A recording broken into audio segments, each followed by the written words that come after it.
नमस्कार बंधुरा पूजा village food and कुकिंगे आपनादेर अनेक अनेक स्वागत जानाई।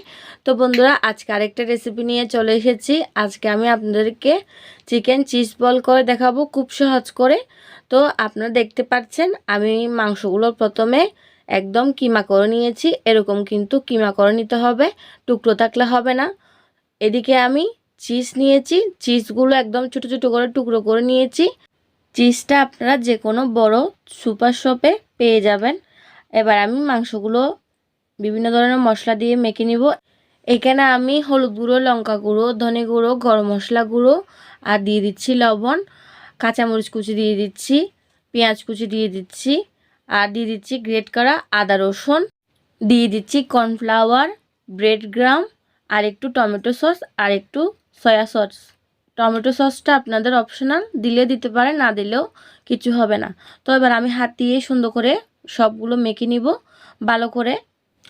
আমি ভালো করে কিন্তু সবগুলো একসঙ্গে হাত দিয়ে মেখে নিয়েছি। এবার আমি শেপটা দিব। তো শেপটা কিভাবে দিচ্ছি আপনারা দেখে নিশ্চয়ই বুঝতে পারছেন। এবার আমি মাঝখানে একটা চিজ দিয়ে দিচ্ছি। চিজ দিয়ে চারিপাশে ভালো করে কিন্তু মুড়ে দিতে হবে যাতে চিজটা বের না হয় মতো। দেখতে পাচ্ছেন একদম গোল করে আমি কিন্তু করেছি। এবার আমি ডিমে ডুবিয়ে তারপর ব্রেড গামে একটু গড়িয়ে নিচ্ছি। এইভাবে করে সবগুলো আমি করে নিব। তো বন্ধুরা আমি কিন্তু আপনাদের খুব সহজ করে দেখানোর চেষ্টা করছি। চিজ বলটি কেমন হয়েছে অবশ্যই আপনারা কমেন্ট করে জানাবেন আমাকে। বিকেল টাইমে কিন্তু এক কাপ চায়ের সঙ্গে এরকম গরম গরম চিজ বল পেলে আর কি লাগে বলুন তো। চিকেন চিজ বল কে কে পছন্দ করে অবশ্যই আমাকে কমেন্ট করে জানাবেন। এরকম করে বাচ্চাদের যদি টিফিনে চিকেন চিজ বল দেওয়া হয় তাহলে বাচ্চারা অনেক অনেক খুশি হয়। আমাদের বাড়িতেও কিন্তু খেয়ে অনেক খুশি হয়েছে। আমি এখানে সবগুলি করে নিয়েছি। এই যে এবার এগুলো বাজার পালা। তো অন্যদিকে আমি গ্যাসে কড়াই বসিয়ে দিব তেলটা গরম হওয়ার জন্য। কড়াই বসিয়ে দিয়ে দিচ্ছি তেল। তেলটা গরম হয়ে আসলে আমি একটা একটা করে ছেড়ে দিব। দেখুন এই সময় কিন্তু গ্যাসটা একদম ছোট করে দিতে হবে, না হলে কিন্তু পুড়ে যাবে, ভিতরে আর সিদ্ধ হবে না। আমি কিন্তু একেবারে অনেকগুলো দিয়ে ভেজে নিচ্ছি।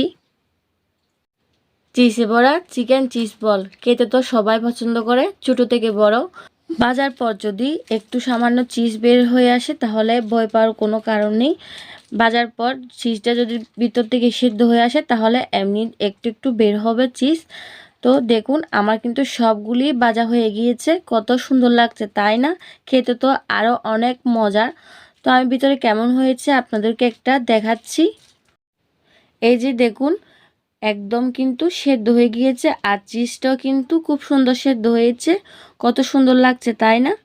উপরটাতে কিন্তু একদম মুচমুচে হয়ে গিয়েছে। তো বন্ধুরা আশা করি এই রেসিপিটা আপনাদের অনেক অনেক ভালো লেগেছে। যদি ভালো লেগে থাকে তাহলে অবশ্যই লাইক কমেন্ট শেয়ার করবেন আর আমার চ্যানেলটি সাবস্ক্রাইব করবেন। যে যেখানে আছেন ভালো থাকবেন এবং সুস্থ থাকবেন। আর এরকম করে কিন্তু বাড়িতে অবশ্যই বানিয়ে সবাইকে খাওয়াবেন।